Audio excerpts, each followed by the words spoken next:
It started with an envelope, not just any envelope, but one of those stiff, overly formal ones that almost smell of arrogance the moment they touch your hands. The HOA's logo was printed across the top in sharp black letters, as though designed to remind me of their authority before I even tore it open. Inside, I found words that were equal parts threat and insult. Notice of eviction proceedings. They weren't asking. They weren't negotiating. They were declaring my home, the place I had built my life, was suddenly a battlefield. They listed my supposed violations, with bullet points like they were delivering a verdict. Grass too tall. Fence not in compliance. Unauthorized gatherings. It didn't feel like a letter. It felt like a gauntlet being thrown at my feet. I sat there staring at it, feeling the weight of every word, the nerve of them. This wasn't just about rules. It was about control. They thought they could scare me with paper and ink. They thought they could shove me out of my own home with the stroke of a pen. And maybe for some people, that letter would have been the end. But for me, it was just the beginning. I didn't storm down to their office in anger. I didn't even pick up the phone to yell. No, I sat quietly, like a lawyer preparing for trial. If they wanted to play courtroom, I would give them one. Except this wouldn't be their courtroom, it would be mine. I started pulling out binders, folders, receipts, and photographs. Every repair I had made to the house, every lawn service bill, every approval email I had from past board members. I stacked them like ammunition. The more I dug, the more I realized something important. They weren't just wrong, they were sloppy. They hadn't followed their own procedures, hadn't filed the right notices, hadn't even consulted the bylaws they loved to wave around like holy scripture. By the time I was finished, my dining table looked less like a place for meals and more like the war room of a seasoned attorney. And I wasn't just preparing evidence, I was preparing a performance. If they wanted a meeting, I would give them theater. I pictured it in my head. The long HOA table, the smug faces of board members, the quiet whispers of neighbors. And me, standing in the middle, not as a victim, not as a defendant, but as the prosecutor. I sat there staring at it, feeling the weight of every word, the nerve of them. This wasn't just about rules, it was about control. They thought they could scare me with paper and ink. They thought they could shove me out of my own home with the stroke of a pen. And maybe for some people, that letter would have been the end. But for me, it was just the beginning. The night of the meeting, the community center was packed. Word had spread quickly. Neighbors love a scandal, and the idea of someone being evicted stirred the kind of curiosity that filled every folding chair in the room. The board sat in their usual row, shuffling papers, glancing at me with that smug expectation of people who already think they've won. They called the meeting to order with a gavel tap, a sound they clearly thought was law itself. I stood up slowly, deliberately, carrying a box full of binders and folders. The room went quiet. I didn't wait for permission. I didn't wait for introductions.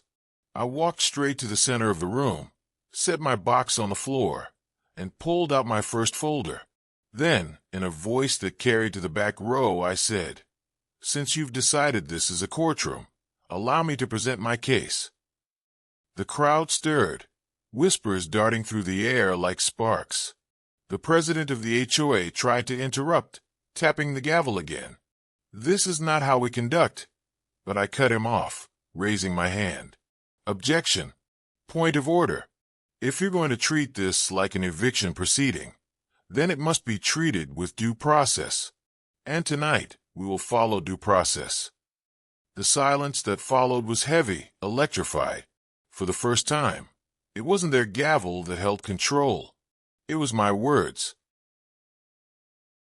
I laid out my evidence one by one, presenting each like a trial lawyer addressing a jury. Exhibit A, photographic proof that my lawn has been maintained within code, taken weekly for the last 3 months. Exhibit B, invoices from a licensed landscaping service. Exhibit C, written approval from the previous HOA president for the very fence you now claim is unauthorized. Each time I set down a document, the neighbors leaned forward, eyes widening.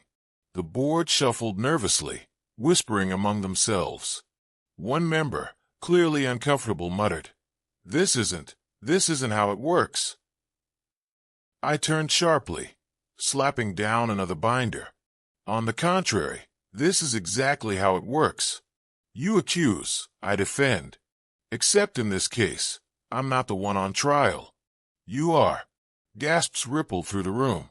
For the first time, the neighbors weren't looking at me like a troublemaker. They were looking at the board like the guilty party. And then came the moment I had prepared for. "Exhibit Z," I announced, pulling out the final piece. A printed copy of the HOA's own bylaws, highlighted and tabbed.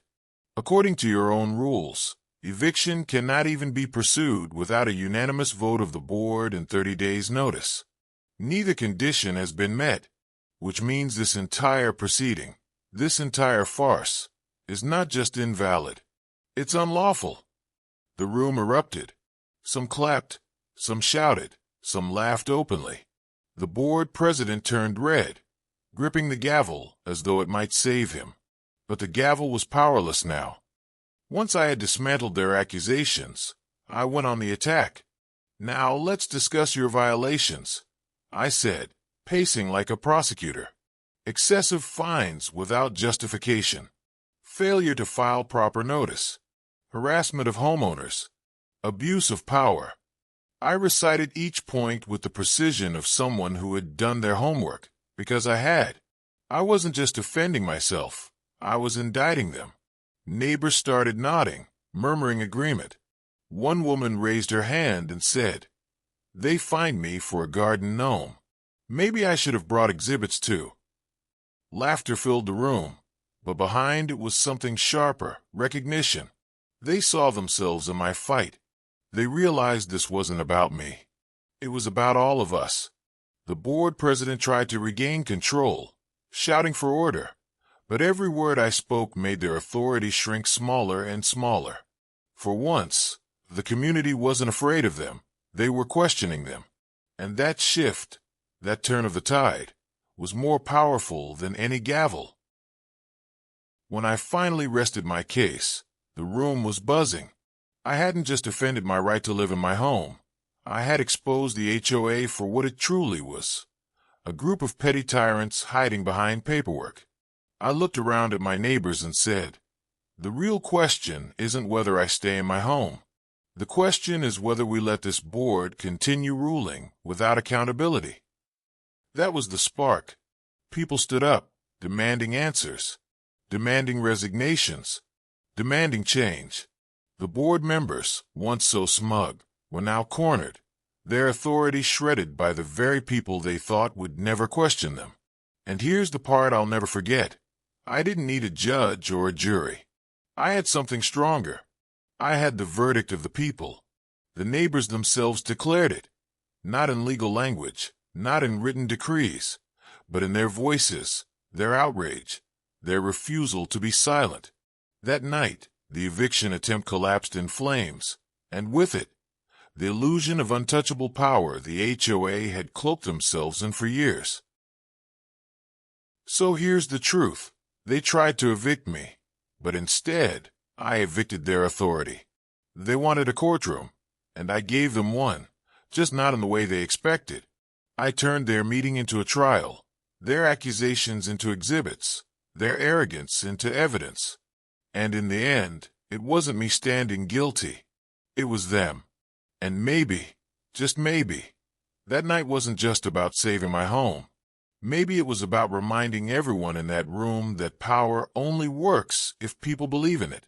The moment you stand up, the moment you demand accountability, the moment you stop playing defendant and start playing prosecutor, that's when control crumbles. That's when freedom wins. When I finished speaking, the room didn't explode immediately. It went silent. The kind of silence you can feel pressing against your skin. The kind that hums in your ears like the air before a storm. Every eye in that community center was fixed on me, then flicking nervously back to the board. The board president still held the gavel in his hand, but it looked ridiculous now, like a child clutching a toy in the middle of an earthquake. He opened his mouth to speak, but nothing came out. His lips trembled, his face flushed, and all he could manage was a weak clearing of his throat. That silence wasn't empty. It was full of judgment, full of decision, full of the weight of a community realizing all at once that they had been played, bullied, and lied to for years. The neighbors didn't cheer, not yet. They didn't need to, because the silence itself was a verdict, heavier and louder than any applause. In that moment, the HOA board wasn't in charge. They weren't rulers. They were defendants who had lost their case. And then, slowly, the voices started rising. One man in the back stood up, his folding chair scraping loudly against the tile floor. "He's right," he said, pointing directly at the board. "You fined me for painting my shutters a color that was already approved. You told me I had no recourse. But look what happens when someone fights back. You're not untouchable." His words lit a fire. Another neighbor stood, this time a woman with tears in her eyes. "You sent me letters when my husband was sick, threatening us with violations because we couldn't mow the lawn that week. Do you have any idea what that did to us? We were terrified of losing our home when we were already losing him." The room filled with murmurs, heads nodding, hands clapping softly in agreement. It was no longer my trial. It was theirs. It was every neighbor who had been silenced, every family who had felt powerless. And once the voices began, they didn't stop. One after another, people stood, not asking for permission, not waiting for the gavel, but declaring their grievances like witnesses taking the stand. The HOA's arrogance had put me on trial, but what they had really done was put themselves under oath. And the people weren't holding back anymore. The board tried to fight back. The treasurer leaned into the microphone, voice shaking, saying, "Order, please. This is still an official meeting." But no one cared. His words fell flat, swallowed by the growing chorus of voices. The secretary tapped on her stack of papers, insisting, "None of this is on the agenda." But the agenda had been rewritten, right there in real time, by the will of the people. Finally, the president slammed the gavel so hard it cracked against the table. The sharp sound echoed, but instead of silencing the room, it only drew louder shouts. "You don't get to control us anymore," one neighbor yelled. "We're not afraid of you," another added. The gavel, once their weapon of control, had become a symbol of how powerless they truly were. And then it happened. A neighbor walked up, calm but firm, and took the gavel right out of the president's hand. No violence, no shouting, just a simple act of taking away the toy they had hidden behind for years. The president sat back, stunned, hands empty. Authority evaporated in a single gesture. That was the moment the collapse became undeniable. Their rule wasn't law. Their rule was only belief. And belief had just crumbled. What came next wasn't chaos. It was order, real order. The kind that doesn't come from fear, fines, or fabricated authority, but from people standing together. Neighbors began talking about what needed to change. Fair rules, transparency, respect. They weren't waiting for the board to grant permission. They were declaring what they wanted, shaping it in real time. It was messy, loud, unstructured, and yet it was more democratic than anything that board had ever allowed. I didn't stand at the center anymore. I stepped back, watching as others took the floor, as voices rose not in rebellion now, but in unity. This wasn't my story anymore, it was ours. The eviction attempt had been the spark, but the fire belonged to everyone. What had started as their attempt to drive me out had turned into the community driving out fear. I realized something then. I hadn't just defended my home. I had given people a mirror, a chance to see themselves as more than victims of paperwork. They were witnesses, jurors, and judges all rolled into one. And once people see their power, it's impossible for them to forget it. As the meeting wound down, there was no formal adjournment, no final gavel strike. The board members sat in silence, small and defeated, while neighbors filed out buzzing with energy, already planning what would come next. Some talked about holding new elections, others about rewriting the bylaws to protect homeowners instead of punishing them. The room felt lighter, as though years of invisible chains had been broken in a single night. I gathered my binders slowly, carefully, each one a relic of the fight that had just ended. Neighbors came up, shaking my hand, patting my back, thanking me not just for standing up for myself, but for standing up for them. One old man clasped my shoulder and said, "You reminded us that this is our neighborhood, not theirs. Don't ever forget that." His words landed heavier than all the exhibits I had presented combined. Walking out into the night air, I looked back at the building where the meeting had taken place. It wasn't just a community center anymore. To me, it looked like a courthouse where the verdict had finally been delivered, not by laws, not by fines, not by officials, but by the people themselves. And that verdict would echo far longer than any eviction notice ever could. So here's the lasting truth. They tried to evict me from my home, but in the end, it wasn't me who was evicted. It was them. Their authority, their fear tactics, their illusion of control gone, stripped away by the very people they claimed to rule. They wanted me out, but instead, we pushed out their power. And that's the kind of eviction that leaves no empty houses, only fuller hearts. Power, I realized, is never real unless people allow it. The moment you stop believing in their authority, the moment you stand and say enough, the moment you remind yourself that a home is more than property lines and paperwork, that's the moment control collapses. That night wasn't just about my fight. It was about every fight, everywhere, where ordinary people finally realize they don't have to play by the rules written to keep them small. And so, the board walked out diminished, shadows of the authority they once pretended to be. But we walked out stronger, neighbors, homeowners, free people. They wanted to write my ending, but I rewrote theirs. And maybe that's the greatest courtroom drama of all. Not the one decided by gavels and judges, but the one decided by voices, unity, and truth. When I stepped into the quiet of the night, I realized something powerful. The battle may have ended in that community center, but the echo of it would travel far beyond those walls. Stories like this never stay contained. They ripple, whispered from neighbor to neighbor, retold at kitchen tables, repeated on front porches, carried through generations like folklore. One day, a family will move into our neighborhood and hear the tale not of bylaws and fines, but of the night an eviction notice turned into a revolution. And maybe, just maybe, they'll understand that the ground beneath their feet was defended not by signatures on paper, but by courage, by resistance, by the refusal to be pushed out. That's the kind of echo that never dies. It lingers, reshaping the way people see their own power. I thought for a long time that my home was just wood, brick, and concrete, a set of walls protecting the life I had built inside. But standing there under the streetlights, binders still clutched in my hands, I understood something deeper. A home isn't just the structure you own.